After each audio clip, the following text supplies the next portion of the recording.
What's up and welcome. This is Me, You, and Switch 2. I'm me, Tom Tate, and you are you. So let's talk about Switch 2. Nothing but Nintendo Switch 2 news here on this podcast. We have 5 to 10 minute episodes coming at you every Tuesday and Friday. And today is Friday. Today is Friday, October 3rd. For me personally, it has been a week. I know you know what I'm talking about, so I'm grateful to have made it to Friday. Hopefully you've got some game time ahead of you and some relaxing and recharging time over the next couple of days. Today we're going to give a quick shout out to Final Fantasy Tactics. I've got my pre-order sitting at Best Buy, just waiting to be picked up. I'll probably get there today after work. After that, just a few quick headlines, and then we'll run through all of the games expected to hit Switch 2 this October, this month. It's a good lineup, so we have a lot of great games to look forward to this month. We'll be covering all of them. Final Fantasy Tactics, of course, has been out for a couple of days. The reviews have been out for even longer, so we started to look at reviews a couple weeks ago. The Switch 2 version currently has an 88 on Metacritic, which is pretty good. If you're not familiar with this game, it is a remaster of the classic 1997 tactical RPG that released on PlayStation 1 from Squaresoft.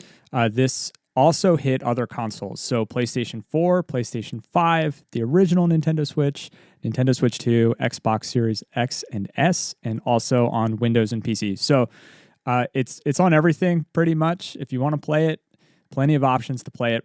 The physical release for Switch is actually, you get the Nintendo Switch 1 cartridge, and then you get a free upgrade to the Switch 2 edition. So that's what I pre-ordered and what I'll be picking up. There is remastered graphics and menu design. There are easier difficulty options throughout the game. This game was notoriously challenging. I've tried it a few times in my past, and I didn't make it very far. So I'm looking forward to actually playing it this time. I think you can save anytime as well throughout the game. Previously, you could just save in between battles. And the game is fully voiced, and I hear the voice acting is pretty good, so I'm looking forward to checking that out. A few episodes back, I mentioned I ran through some reviews, so if you want to check it out, check out that episode. But I wanted to call out a new one that I picked up on. This is from Eric Van Allen over at Game Informer. Game Informer is having a nice little resurgence now that they're independent-ish. I actually just subscribed to the print version of Game Informer. I have not had a print version of Game Informer for 20 years, so I'm looking forward to checking that out. I am a big fan of Eric's, though. He is the host, one of the hosts of one of my favorite podcasts, which is Axe of the Blood God, which is an RPG podcast. So Eric gave it a 9.25, and here's a quick quote. There are so many games coming out every year and no real ruling body for determining a gaming canon of any sort. So in lieu of that, I'll just say Final Fantasy Tactics was and remains an essential work. It's the type of game that, played with fresh eyes nowadays, would surprise newcomers with how engrossing its job system is, how expressive the character sprites and music are, how gorgeous the dioramic battle maps can be, and just how moving its story can be. Time has passed, but Tactics never got old. So I really appreciate that review. I'll have the link in the show notes if you want to check out the full review. The other big release this week was Super Mario Galaxy 1+2. These released yesterday. They are $39.99 each digitally. If you buy them separately, they are $69.99 for a 2-in-1 physical release. So a 2-pack, or I think you can get that deal digitally too if you buy both at the same time. You know, on one hand, these are two of the greatest Mario games ever released. On the other hand, they're well over 15 years old. I think they're 15 and 18 years old. So I'm not suggesting that these should be cheap or free.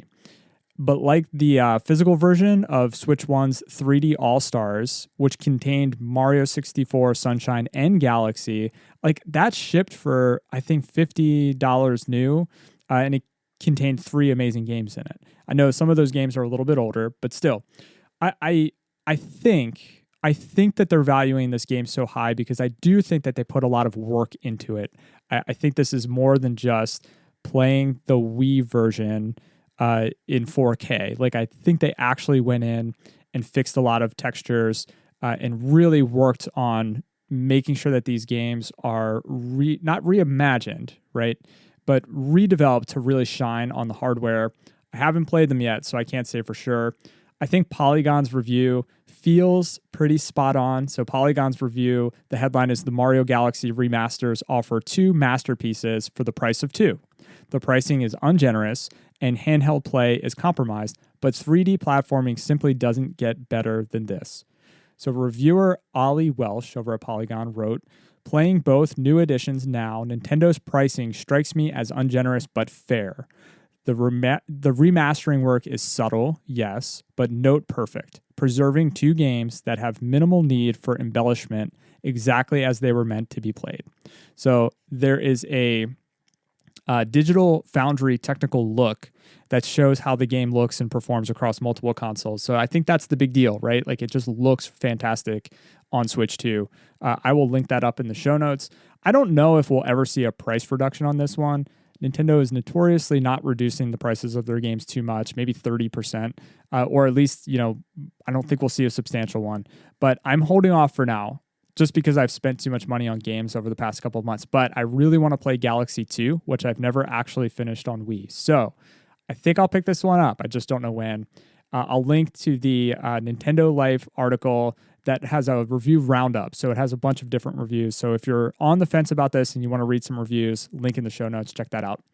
Okay, real quick. It is officially October. This is the meat of the episode. So let's wrap it up by taking a closer look at every game we're expected to see this month. And there are quite a few games coming out for Switch 2 in October. First up, we have Yooka Replayly. This is coming out on October 9th. It is a remaster of the original 3D platformer Yooka-Laylee, which I remember backing on Kickstarter so many years ago. We have Disgaea 7 Complete. This is coming out on October 10th. The original was a 2023 game, so this game is not new by any means, but this intends to be the most complete version of that game. Little Nightmares 3, also on October 10th. I don't know much about this series at all.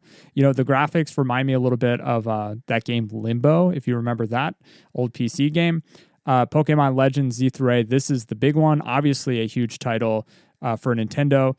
October 16th, we'll get Pokemon Legends Z through A, Nintendo Switch 2 edition, and Mega Dimension, which I think is the expansion. Probably the most anticipated Nintendo Switch 2 game of the year for my 12-year-old. So we'll be covering that in the weeks to come. Full Metal Schoolgirl comes out on October 23rd. All I know about this game is I had to verify my age before accessing the official Nintendo page listing. So I'll keep my eye on that one. Doesn't seem to be my genre. Persona 3 Reload, October 23rd. This is a classic RPG, and this version has been out on other consoles for a bit, and it reviewed pretty well. Plants vs. Zombies Replanted, October 23rd. We saw this one on the Partner Direct, one of the Partner Directs, and this game and these games, Plants vs. Zombie games, they remind me of those early kind of iPhone and iPad gaming days back in the 2009, 2010s. So not my style, but it'll be interesting to see how this one reviews. 2 Point Museum, October 28th. This is developed by 2 Point Studios. It's published by Sega. This is a museum building simulation game. It's been out for a while on other consoles and PC, and it reviewed well. So if you're into this game, could be a good pickup. Dragon Quest 1 and 2 HD 2D Remake, October 30th. Of course, this game is going to be a big one for Nintendo as well. Mahjongami. This is October 30th. This is another Partner Direct game that we saw, kind of a fast-paced action game. Looks interesting. Mortal Kombat Legacy Collection, October 30th. This is from Digital Eclipse. This has like the documentary footage. They do so well packaging up their collections, so I'm looking forward to this one for sure. And finally, Halloween, October 31st, we're getting Mina the Hollower, much anticipated game from Shovel Knight developer Yacht Club Games. This is their first game to be set outside of the Shovel Knight universe. Shovel Knight debuted over 10 years ago, so it's been a while, long time coming. This one looks really, really good graphically, gameplay-wise. It kind of feels like a nod to the top-down Zelda that you would see on Game Boy Color. There's a demo out there if you want to check it out. I'm definitely going to pick this one up. Be sure to subscribe to the show on your favorite podcast listening app. We will cover all of these games and more throughout the month. Every Tuesday and Friday, we'll have new episodes. I want to thank you so much for your time and your attention. A kind rating or review goes a long way as I continue to grow the show. Recommending the show to a friend or Reddit or Discord community goes even further. Switch2pod.com for all of the things. I hope you have a wonderful and recharging weekend. I'll be back on Tuesday. Much love. Now go play some games.